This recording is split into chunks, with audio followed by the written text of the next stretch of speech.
이렇게 대회를 하고 있고, 이런 좋은 것들을 서울역, 그 다음 부산역, 대전역은 시청역과 붙어 있습니다.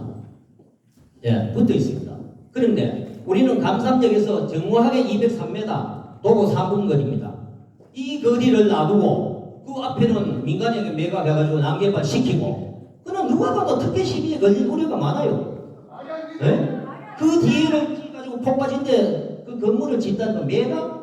왜 우리 땅을 천년 백년 가까운 우리 땅을 차 안 가지고는 갈 수도 없는 이런 곳에 시청을 지어 놓으면은 대구시장님이 여기에 걸어 다니는 거는 괜찮아요. 한 분이니까. 우리 대구 시민은 평생 우리 후손 자산손손 되도록 차 안 가지고는 갈 수가 없어요, 시청을.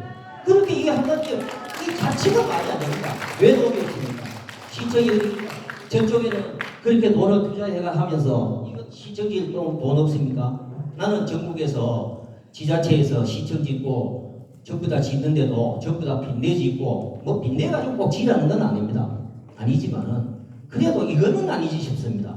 그래서 제가 말씀을 너무 길게 하면은 또 안 될 것 같아서 다음 기회에 말씀드리겠습니다. 감사합니다.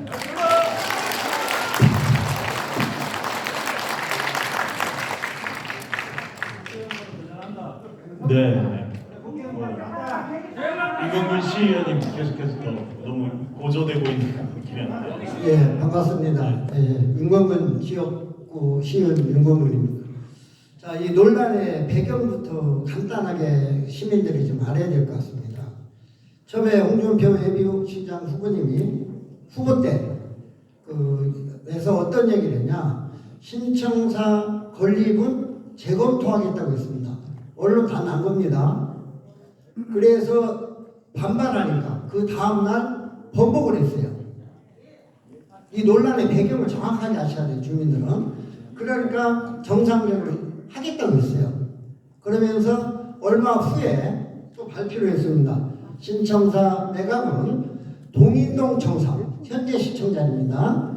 동인동 청사를 매각해서 부조관 재원은 국비를 하는데 노력하겠다, 이렇게 발표하셨어요. 그러니까 지역의 일부에서 반대하니까 또 그걸 번복했어요. 그럼 그거 안 팔겠다 해서 또 어떻게 되냐, 예를 들어서 이제 그 대구시에서 가지고 있는 공유자산, 그래서 이제 달서구에는하고 동구에 일부에 매각을 해서 그걸로 또 자금을 내고 여러 반복의 일관성 없는 행정의 원인입니다. 그 원인이 시작된 것부터 이게 굉장히 중요하다는 것을 먼저 말씀을 드리겠고요. 그러면은 이거, 자, 예를 들어서 대구시장님 누가 뽑았습니까? 시민이 뽑았죠. 신청사 선정 누가 했습니까? 시민이 한 겁니다. 이거 권영진 시장 뭐 이렇게 핑계댈 이유가 없는 겁니다. 부채도 인수인계하는 거고 정책을 인수해서 도저히 불가능할 경우에만 수정이 한 거지, 정책 사업의 30대 과제, 시의 30대 과제도 신청사 이전에 대한 말은 한마디도 없습니다. 그건 뭐냐, 처음에 재검토를 한번 하겠다는 것이 원래 목적이 아니었나, 저는 이렇게 생각합니다. 그래서 이러한 것은 말이 안 되는 거고요. 또 여기에 대해서도 우리 시의회와 어떠한 토론 한번 한 적이 없습니다. 그래서 이번에 한 것도 그 일부에서 전화 오신 분들도 계신데, 제가 이거에 첫째 가장 먼저 시작하려고 했던 게 뭐냐, 신청사 건립기금을 폐지하려고 했어요. 기금 폐지하려고 한 목적은 뭡니까? 안 한다는 얘기예요. 그래서 제가 5분 발의하고 시정 질문하고 서면 질문하고 하니까 그 반대 서명이, 기금 폐지 반대 서명이 몇 명 왔냐, 2,500건 이상이 접수가 됐어요, 시에. 그러니까 그것을 기금 폐지 안 하겠다고 해서 현재 사회곡이 있는 겁니다. 그래서 내년에 이제 135억을, 그 주민들이 이제 좀 정확하게 아셔야 될 게, 135억을 설계를 해서 4월, 5월 하려고 예산안이 시에 접수가 됐습니다. 설계 비용. 그래서 이제 그 상임위에서 4번을 물었답니다. 4번. 거기에 설계 비용 135억은 어떠한, 다시 말해서 신청사 매각에 대한 하고난 설계 용역이냐, 아니면 전체에 대한 설계 용역이냐, 이렇게 물으니까 설계를, 거기는 매각의 조건의 설계다. 그래서 시의원 상임위에서 100% 만장일치로 설계비를 삭감한 거예요. 왜? 설계비를 삭감하지 않으면 굳이 매각을 한다는 것을 시의회에서 인정을 해주는 거예요. 그래서 그게 부결됐고 상임위에서 오늘 개수정안에도 오늘도 아마 부결이 됐습니다. 그런데 어떤 의원들 잘 모르는 주민들은 왜 설계하는 그걸 반대하느냐, 빨리 해야 되는 거 아니냐, 이런데 그게 아니라는 것을 정확하게 아셔야 주민이 여기 참석하신 주민들한테도 그 뜻을 정확하게 알릴 필요가 있고요. 그래서 이런 자리도 우리 김용판 시당위원장님께서도 상당히 고민도 많이 하시고, 왜 이거 저희 지역뿐만 아니라 100년 대계를 보고 해야 되지. 제가 그래서 궁금해서 제가 그 담당자한테 물어봤어요. 솔직하게 한번 얘기해봐라. 뭐라 하냐, 이 자리 뭐 할 건데, 그러면 거기 대안 있나 해서 제가 서면 질문을 했어요. 며칠 전 했는데 답이 왔어요. 그러면 거기 자녀부지 개별 계획은 어떻게 하냐 물으니까 그건 민간이 알아서 할 일이다, 이렇게 답이 왔어요. 그 말이 됩니까? 다시 말해서 거기에 고층 빌딩이든 아파트 지든 그 민간이 알아서 해야 할 일이라고 똑같은 얘기예요.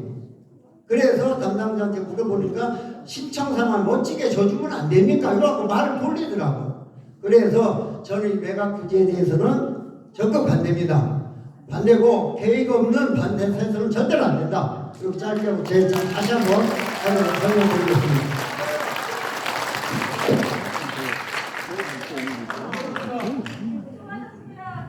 신청만 시켰다는 소리입니다. 그거는 자, 그러면 이제 말씀 안 시키고 신청만 시켰다는 소리입니다.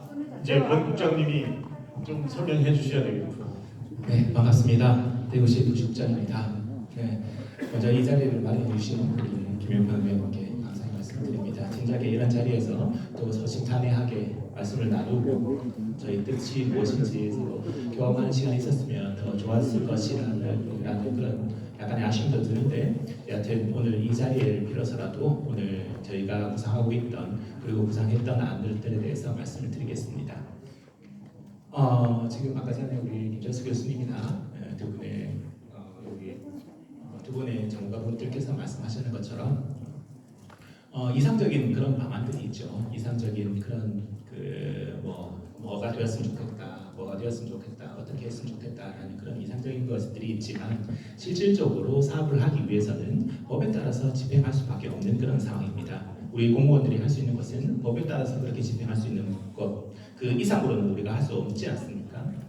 2009년도에 호화청사와 관련돼 가지고 여러 가지 제약들이 생겼습니다. 행안부에서 그렇기 때문에 일일이 비록 시비가 투입된다 하더라도 호화청사가 안 되도록 해서 법적으로 그 모든 것들에 대해서 제약을 해두었습니다. 그렇기 때문에 우리 시 같은 경우에는 2021년 1월부터 2022년 4월달까지 해가지고 행안부하고 계속 협의를 해나가면서 타당성 조사라든지 중앙투명자 심사라든지 아까 우리 과장이 말씀드리고 보고드리는 것처럼 그런 과정들을 거쳤습니다.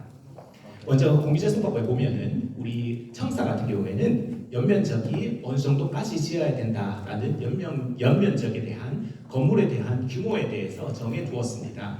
그 연면적의 규모가 5만 2천 제곱미터, 52만 제곱미터, 5만 2천 제곱미터까지 그렇게 지을 수밖에 없는 그 연면적의 제한이 있습니다.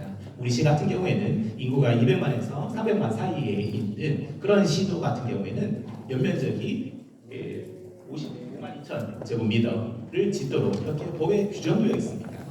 그리고 우리가 당초에 이 전체 부지에 대해서 그러니까 행안부하고 타당성 조사하고 중앙투명 심사를 받았지만